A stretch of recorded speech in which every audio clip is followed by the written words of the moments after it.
Hey there, I'm Christy. If you are new, welcome to my channel. If you're returning, welcome back.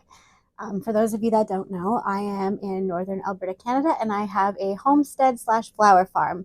The flower farm is how I'm able to make my homestead sustainable up here in the northern climate. And so today I actually wanted to talk about something that has been brought up several times to me on different platforms, people asking questions and emailing me about one of my previous videos where I talked about increasing the productivity of my ranunculus. I thought I would just jump on and share a little bit about my ranunculus and how I made it more profitable on my farm, on my homestead.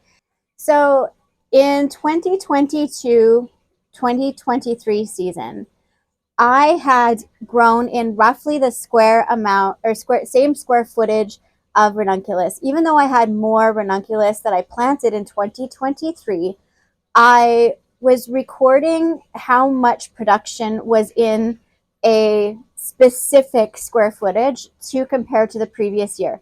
I was only harvesting out of that particular square footage to sell to the florists.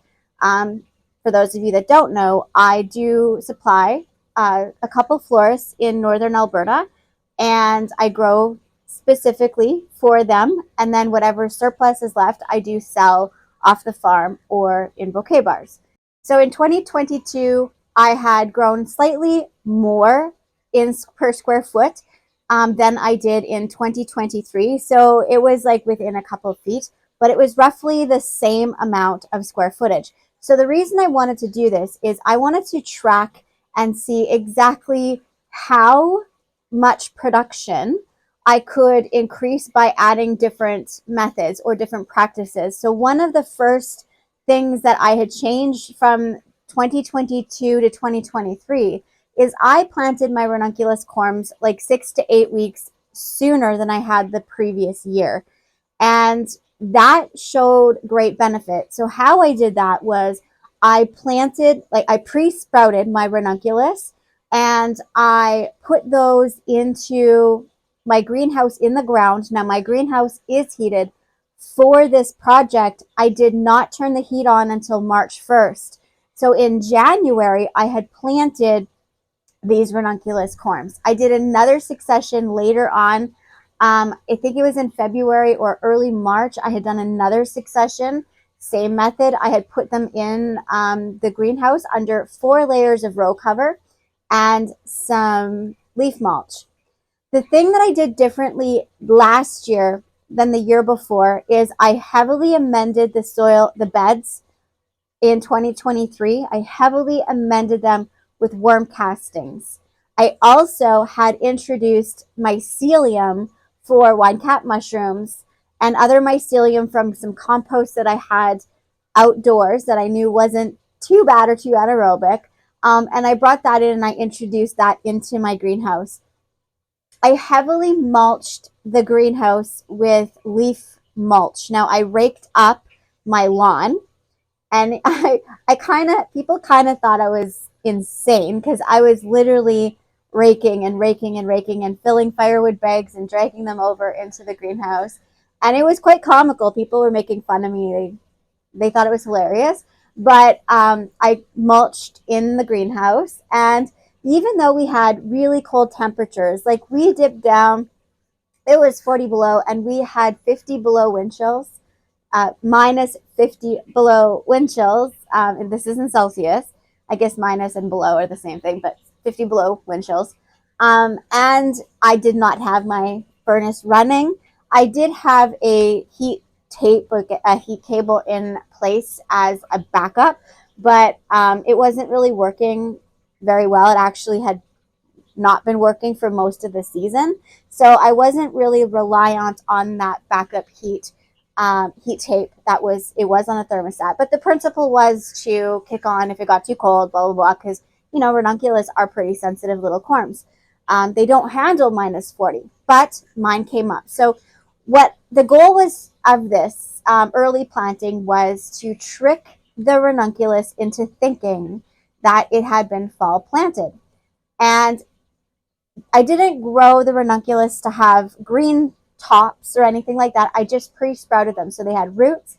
I took those corms and I put them in the ground with just the roots. And then I wanted them to go dormant again. I wanted them to go back to sleep and already have those roots established. So that gave me an extra 2 weeks in the spring to have earlier blooms. And it did work. I probably extended my season of ranunculus blooms 3 weeks. Now, let me explain why that's a big deal. So per square foot, I was planting uh, nine nine plants per square foot, approximately. I would say 7 to 9, depending on the spacing. The bigger corms, I gave more space. The smaller corms, I gave less space. When you think about it, one stem of ranunculus in my area is selling for approximately $2 to $3 for the lower grade wholesale per bloom, right? For a lower grade wholesale per bloom. Not the like singles. Those singles are going for like $1.25. I was selling them for $1 because I had a lot of them. But they're about $1.25 for the single bloom, not the full double ranunculus. And so each plant, I would say roughly each plant produced about 20 to 25 blooms. Now let's just do the math here for a second per square foot. I have 9 plants per square foot. Each plant is producing 20 to 25. I would say average about 25 blooms in that extra 3-week window that I gave myself by planting them early in the spring. So giving them a leg up gave me 3 extra weeks of blooms to cut before the heat took them out. And so that was a really big deal, because when I have 25 stems coming off of one plant and I have 9 of them in a square foot, and I have a 6-week window of being able to harvest off of those plants, when you do the math, it really crunches down to some pretty decent numbers. Now, obviously, some of the plants, some of the more expensive corms are definitely selling for more. Those are more like $4 wholesale. But retail, if I was to take those if I was to take those blooms, I keep saying corms. If I was to take those ranunculus blooms and sell them retail off of the farm, like making my own bouquets, the higher end ones, those are worth, $4 to $6 easily. And the lower grade ones, I could still get $4 a bloom for them retail. But wholesale is where my game was. So, when you do the math, when just looking at per square foot, when you're averaging 25 stems off of one plant and you have 9 of them in per square foot, right? It's a really big deal to kind of track this. So giving myself those extra weeks, I mean, I probably could have got them to produce more. But on average, I would say the plants produced about 25. There are all kinds of factors. I had brought in, the compost, like the worm castings. That was an expense. A mini bag of that was 700 and some, I think it was $750. I didn't have to pay shipping because I was able to get it on a back haul. My husband was able to bring it home with him. Things like the leaf mulch, I have to calculate my labor because that took a lot of time to go and do that. And, I would say days, and that if I was to buy that, you can't actually buy leaf mulch. You could probably put out in your community and say, I'll collect your leaves. Leaf mulch, if you put it out on the street, I'll come pick it up, but then you still have to have a way to transport it and stuff like that. So, that still takes time. Stuff like fertilizers or like worm teas, for example, or fish emulsion is one of the ones that I use. There's, the time it takes to water. And then I also had shade cloth up. So, these are all expenses. So, there is some things that once you kind of you made the investment, it's already like also the leaf mulch. It was kind of a great investment because it's giving nutrients. It's kind of like a 3-year cycle for that leaf mulch. It's benefiting my beds for at least 3 years with the nutrients. And, I think that over the next 3 years, because of that time I spent, I could easily calculate that over. But that's sadly not how the farming industry works when you're calculating your time and stuff into your costs. But those are things you should think about. I think about, is it worth me spending the time doing it? Is there value in it? The other thing is that I could have easily gotten a fall succession because of the climate we have. So I could have let the corms go dormant and re establish them to have a fall planting. So I could have essentially had two harvests of, basically I would have said probably, plus the six in the spring plus the fall plantings. I probably would have had at least 10 or 12 weeks of ranunculus harvests that I could have had on the farm. And that would have increased my per square footage tremendously. So profits per square foot tremendously in that greenhouse. So I could have done that. I didn't this year, but that was an option, and that was something that I would do in the future. The other thing is that I can dig up those corms and I can also separate them. So the corms themselves, they get bigger, and I have the type of corms that you don't have to destroy. So like there's types like cloney, the cloney variety, you cannot regrow. You cannot sell them. You have to destroy them after your first use. The corms that I have, they're pretty standard, and you can continue to grow them, and I can actually sell them legally on my website or to people that come to the farm. I can sell them to them because they are not trademarked by anybody, and I do not have to destroy them. And so I'm able to grow those corms to a bigger size, and when they grow to that bigger size, I don't really need the small baby corms that those corms produce. So one big corm will have a whole bunch of little corms stuck to it. Well, I can divide off those corms, and then I can sell those baby corms. And I can sell those baby corms to make another profit. So some of those corms will produce 4 to 5 little baby corms that I can sell, or even one. So if I have 9 per square foot and I'm selling each of those corms for $1, that's another really great profit to have on top of it. So,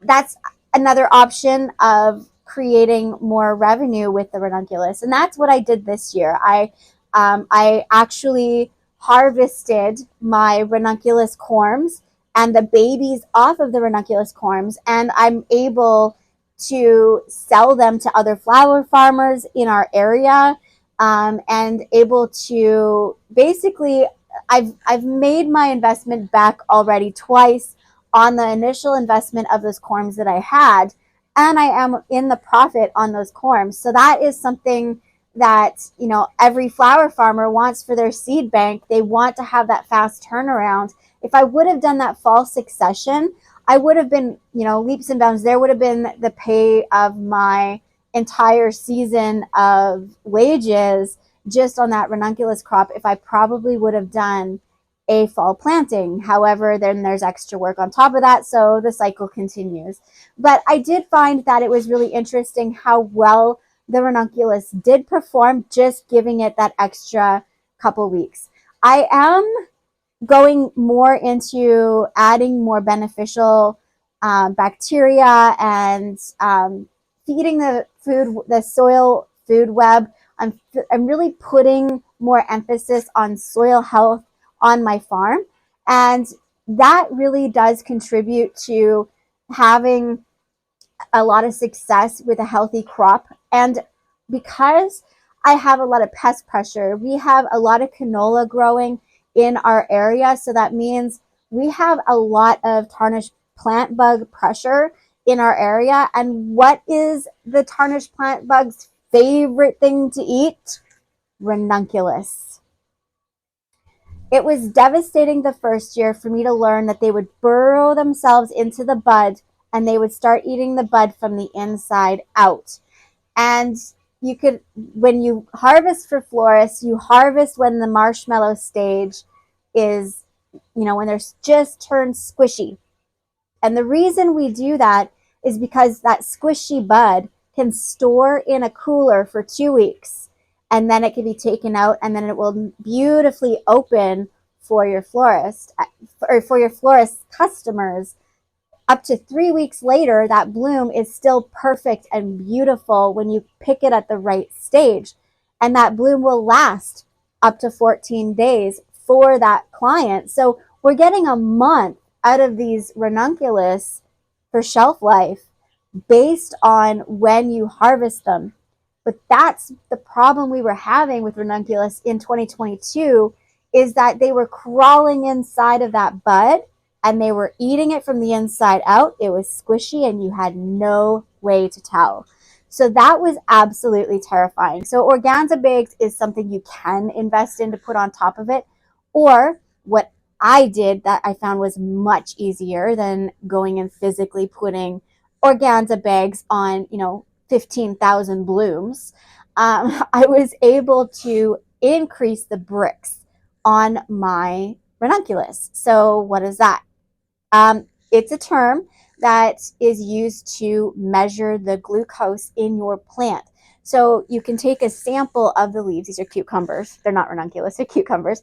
But you can take a sample of that leaf and you can put it in, crush it up and put the juice on a little screen on a tool called a refractometer. Now that refractometer, you kind of look at it and you look at it in the sun and it gives you a reading of where the glucose or the sugars are in that plant. The higher the number is, the more sugars there are, more glucose there is, the healthier that plant is.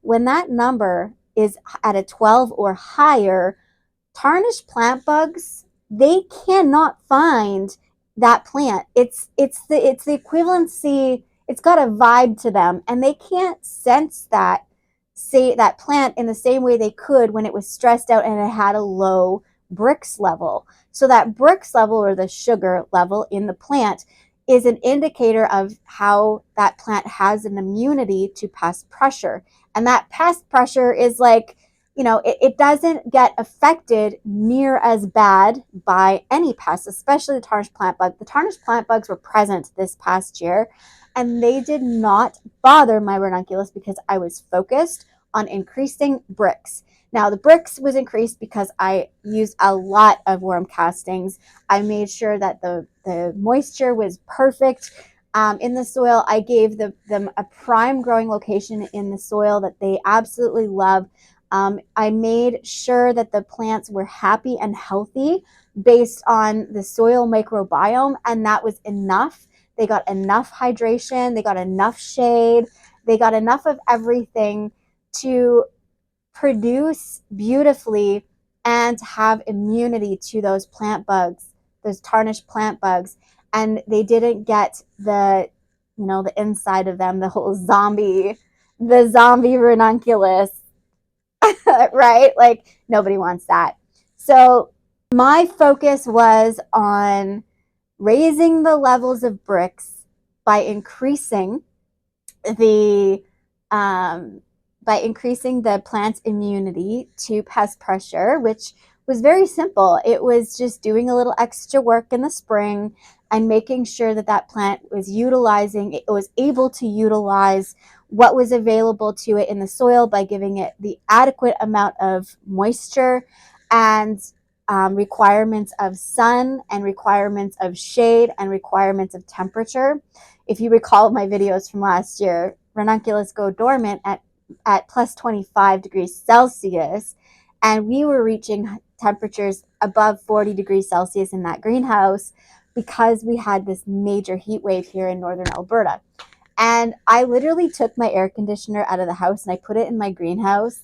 I was freezing buckets of ice and like putting ice on my rows of ranunculus, and like I had fans going. I was going out every couple hours and spraying in there to create a mist so that it would rain down and cool off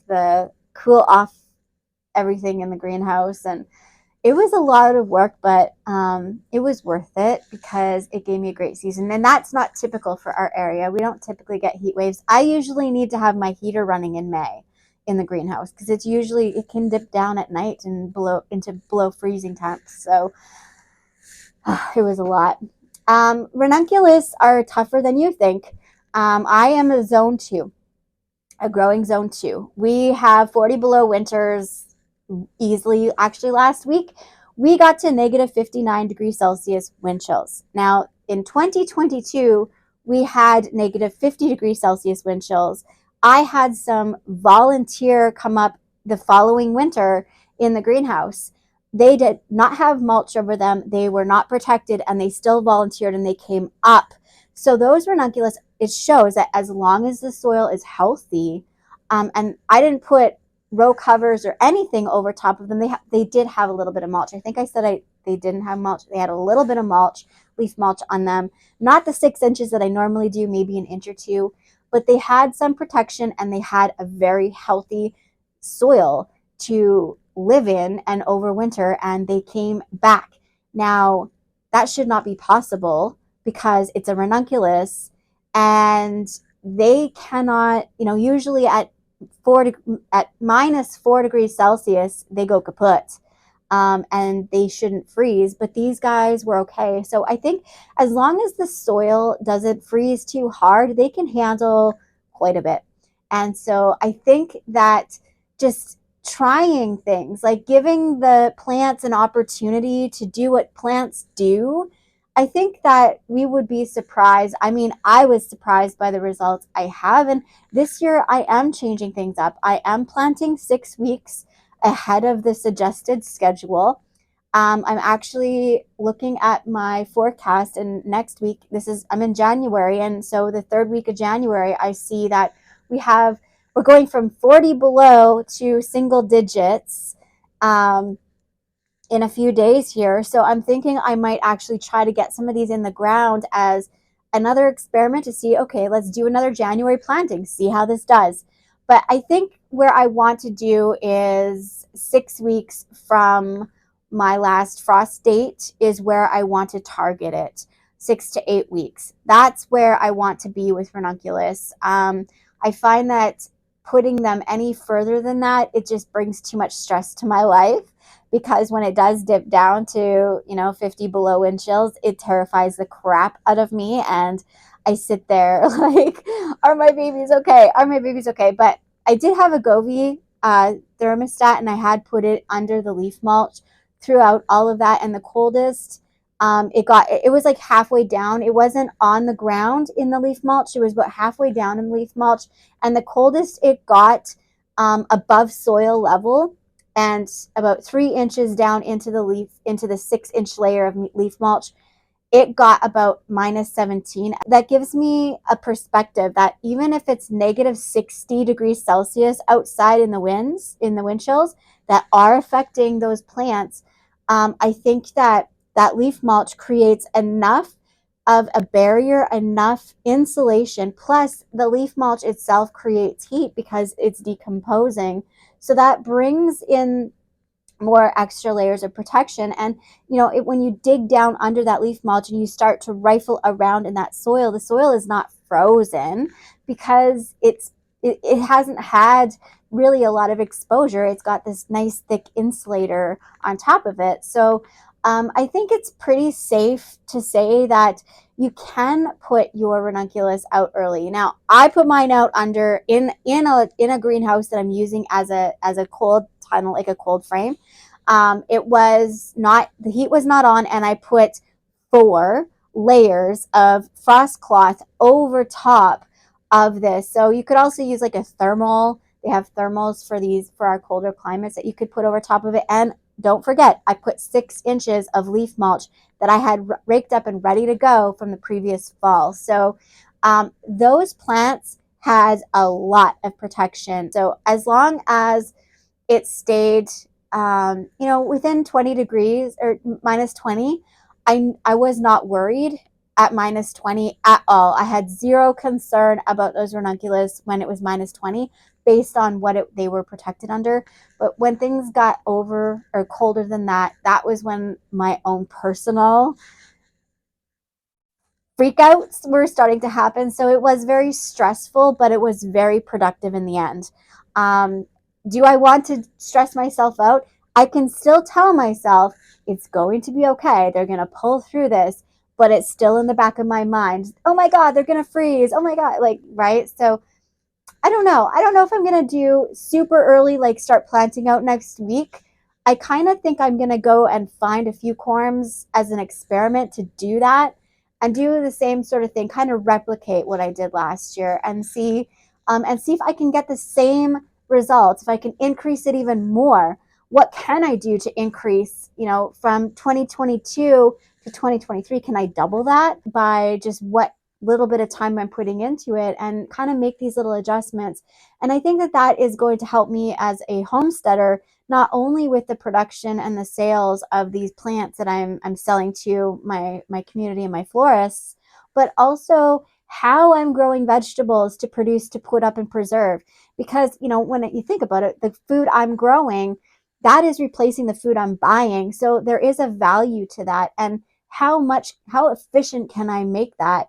How nutritious? And obviously, if I'm doing bricks to as pest control, essentially, if I'm using the bricks methods of measure to control my pest pressure on my farm and homestead, then I've obviously got much healthier plants. How much more nutrient dense are they? Like, these are so many rabbit holes to go down and so many things that I'm learning as I go. And I could talk about this forever, but I'm probably rambling now, and I probably told you everything I need to about ranunculus growing. But yes, they are profitable. Yes, you can increase your profitability on them by having two successions, one in the spring, one in the fall.